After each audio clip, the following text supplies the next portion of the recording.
yang menunjukkan gejala ringan corona seperti flu dan demam setelah kunjungannya dari London. Sophie akhirnya harus menjalani isolasi di rumah sakit. Sementara Perdana Menteri Justin Trudeau, meski tidak menunjukkan gejala tertular virus corona, ia tetap harus menjalani prosedur karantina selama 14 hari. Sementara itu, sejumlah pejabat di Iran dilaporkan meninggal dunia karena diduga kuat positif terjangkit virus corona. Bahkan, Wakil Presiden Iran untuk urusan wanita dan keluarga, Mosome Efteka, menyatakan positif terinfeksi corona. Efteka kini telah mengkarantina dirinya sendiri di rumahnya. Iran termasuk salah satu negara terparah yang terdampak akibat virus corona baru. Jumlah pasien positifnya tertinggi ketiga setelah Tiongkok dan Italia. Meluasnya sebaran virus corona ini bahkan membuat sejumlah negara melakukan tindakan tegas dengan menutup akses masuk ke negaranya.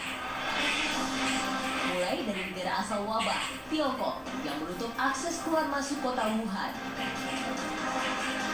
Ada juga pemerintah Korea Selatan yang menutup akses dari dan menuju Daegu sejak 24 Februari.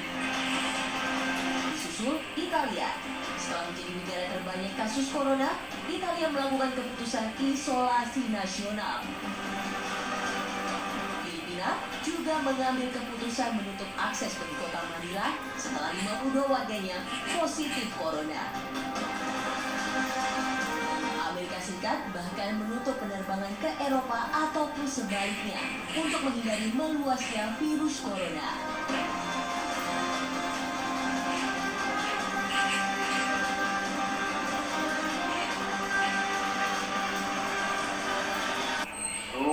Saya tegaskan yang pertama, bahwa kebijakan lockdown baik di tingkat nasional maupun di tingkat daerah adalah kebijakan pemerintah kita. Kebijakan ini tidak boleh diambil oleh pemerintah daerah.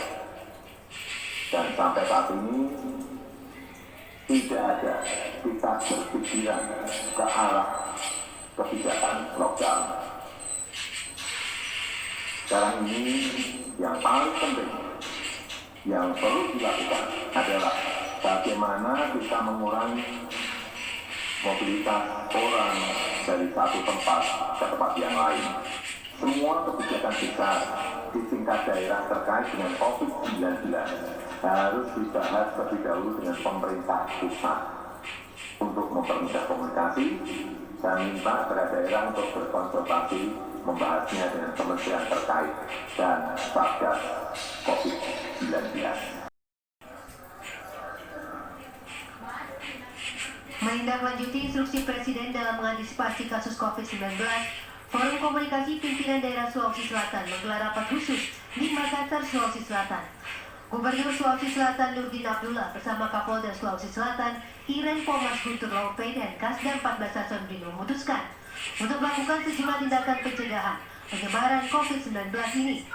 Di antaranya memperketat pengawasan di pintu-pintu masuk Provinsi Sulawesi Selatan dan meminta para siswa belajar di rumah serta menunda kegiatan yang melibatkan orang banyak. Kita telah putuskan untuk memindahkan ruang belajar dari sekolah ke rumah. Ya. Kita akan pindahkan anak-anak kita dari SD sampai perguruan tinggi, para mahasiswa. Jadi mereka akan belajar di rumah selama 14 hari. Nurdin juga menegaskan bahwa aparatur sipil negara masih tetap berkantor seperti biasa, kecuali mereka yang memiliki gejala seperti flu, demam, atau batuk akan diminta untuk diam di rumah untuk sementara waktu. Dari Makassar, Sulawesi Selatan, Muhammad Nur, TV One mengabarkan. Malam, salam sejahtera untuk semuanya. Pada kesempatan ini saya ingin menyampaikan kepada masyarakat Jakarta pada khususnya, pertama bahwa tenaga medis yang terlibat di dalam penanganan COVID-19 ini memang menghadapi beban yang tidak ringan karena jumlah orang yang datang untuk mendapatkan pelayanan jumlahnya meningkat secara signifikan, dan tenaga pikiran yang mereka harus berikan cukup besar, bukan saja hari-hari ini, sesungguhnya sudah selama 2 bulan terakhir ini cukup intensif. Karena itu kami di Pemprov DKI Jakarta akan memberikan insentif khusus kepada tenaga kesehatan dan tenaga penunjang lainnya yang terlibat di dalam penanggulangan bencana wabah COVID-19. Nilainya adalah sebesar 215.000 per orang per hari yang akan diberikan kepada semua. Angka ini adalah sejalan dengan Peraturan Menteri Keuangan Nomor 78 PMK /02 2019 tentang biaya standar masukan tahun 2020 dan sejalan dengan Pergub Nomor 22 tahun 2016 tentang standar biaya. Angka 215 per hari per orang adalah angka tertinggi yang boleh diberikan, dan kami memberikan dalam angka yang tertinggi sebagai wujud penghormatan kami kepada tim medis dan semua pribadi-pribadi yang terlibat di dalam penanganan COVID-19 di Jakarta. Bukan saja berat secara tugas, tapi mereka adalah orang-orang yang paling berisiko terpapar.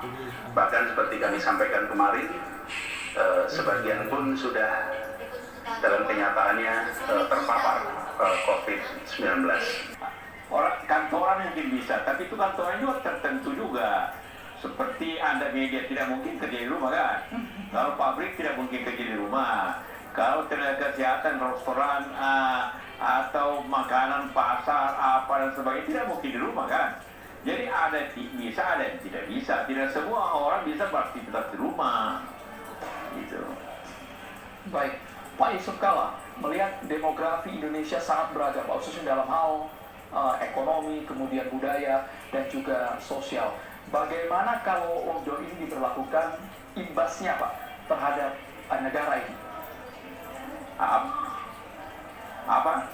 Bagaimana imbasnya Pak jika memang kondisi Indonesia yang begitu beragam ini Pak diberlakukan lockdown Pak? Imbasnya apa yang paling dirasakan oleh masyarakat Pak JK? Ya apapun, kita mendahulukan keselamatan dan kesehatan masyarakat warga negara. Itu yang pertama dulu sikap kita. Maka semua tindakan-tindakan untuk penyelamatan itu, termasuk yang keras, disiplin, yang dijalankan. Karena apapun kita upaya kita di bidang yang terorisme, ekonomi, dan lain-lain, kalau penyakit ini atau wabah ini menjalar seperti negara-negara kayak Korea, Italia, Iran contohnya yang besar-besar, maka semuanya akan gagal karena orang akan punya ketakutan. Jadi kita harus fokus dulu menyelesaikan soal yang satu ini. Pak JK, efeknya tentu ada, efeknya kepada ekonomi ya. Pak JK, jumlah kasus corona di tanah air terus melonjak Pak. Dari waktu ke waktu hingga hari ini sudah 134 orang yang dinyatakan positif terjangkit virus corona. Jumlah yang sembuh hanya sedikit Pak, tetapi jumlah lonjakan yang tertular semakin banyak Pak. Ini bagaimana Pak untuk menghadapi fenomena ini? Masyarakat sebetulnya di luar sudah takut Pak untuk terjangkit virus corona ini Pak, tetapi tampaknya rasa takut dari masyarakat itu sendiri tidak mampu untuk mengalahkan si corona ini Pak. Teorinya, pengalaman yang ada, satu orang itu menyebabkan terjangkit 4,7 orang, katakan 5 orang. Jadi akan menjadi seperti terukur. Jadi kenaikannya tiap hari rata-rata 30%. Tiap hari, lihat aja perhitungannya, rata-rata 30%. Iran dan Italia itu baru 2 minggu. Itu sudah 80.000 orang kena kan. Jadi ini kalau makin banyak diperiksa, makin akan banyak muncul. Berarti sekarang muncul. berarti Ini sekarang kita berarti harus ini kan gunung es. Iya.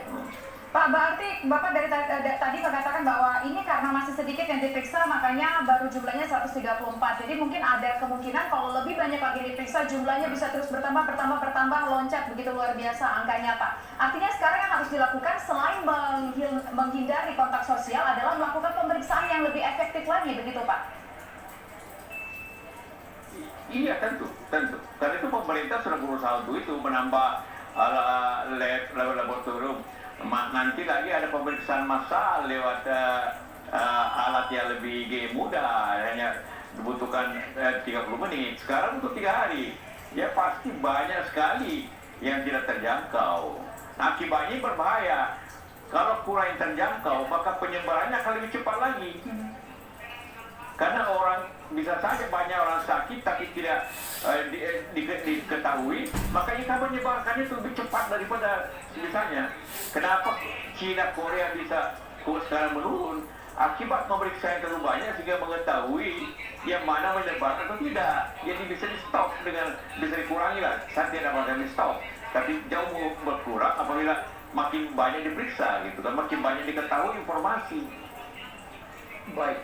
Pak JK, dari pengalaman Anda, Pak, pernah mengatasi flu burung. Kalau sekarang corona, virus yang baru bisa dikatakan seperti itu, bagaimana agar pemerintah ini bisa melakukan tracing secara cepat agar menemukan kasus-kasus positif dan orang-orang positif ini bisa segera melakukan isolasi diri, Pak JK? Iya, kalau flu burung berbeda, itu penyebabnya dari ayam atau burung. Nah, maka penyebabnya kita dubaki, dan kemudian juga sama membatasi kunjungan orang yang kena, karena orang dari orang juga, orang ke orang juga. Maka waktu itu tahun 2002, saya dengan Menteri Pertanian dengan tim keliling Indonesia untuk melihat di mana yang kena. Waktu itu burung-burung kita, ayam-ayam kita minta agar dimusnahkan dan kita bayar. Waktu itu saya ingat 10.000 per ekor tidak bayar, tapi musnahkan. Bisa di suatu daerah bisa 5.000, oke, kita bayar itu semuanya, sehingga karena cepat selesai, karena penyebabnya kelihatan. Ya sekarang ini penyebabnya tidak kelihatan, tidak ketahuan.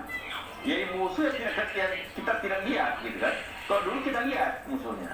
Jadi jauh berbeda, lebih mudah menyelesaikan flu burung itu daripada sekarang ini. Senin 16 Maret 2020. Hari ini saya dan teman-teman narasi mulai bekerja dari rumah. Hanya untuk hal-hal penting dan tidak bisa diwakilkan, baru kami akan beraktivitas di luar rumah. Ini adalah bagian dari upaya untuk mencegah penyebaran virus corona. Tindakan yang bukan hanya tentang kesehatan pribadi, tapi terutama untuk kesehatan dan keselamatan orang banyak. Lebay, berlebihan, jauh dari itu. COVID-19 ini adalah virus yang betul-betul baru. Tidak banyak yang kita ketahui kecuali bahwa ia bisa menyebar dengan sangat cepat dan orang yang sudah terinfeksi pun bisa tidak menunjukkan gejala sama sekali dan menyebarkannya ke orang lain. Apa yang bisa dilakukan? Jaga jarak, hindari keramaian, di rumah aja. Saya tahu ini susah, saya tahu tidak semua orang punya pilihan untuk melakukan itu, tapi faktanya langkah-langkah ini sudah terbukti efektif di negara lain. Hari-hari ini, berperilaku soliter adalah tindakan solider. Soliter adalah solidaritas. Jaga jarak, hindari keramaian, di rumah aja.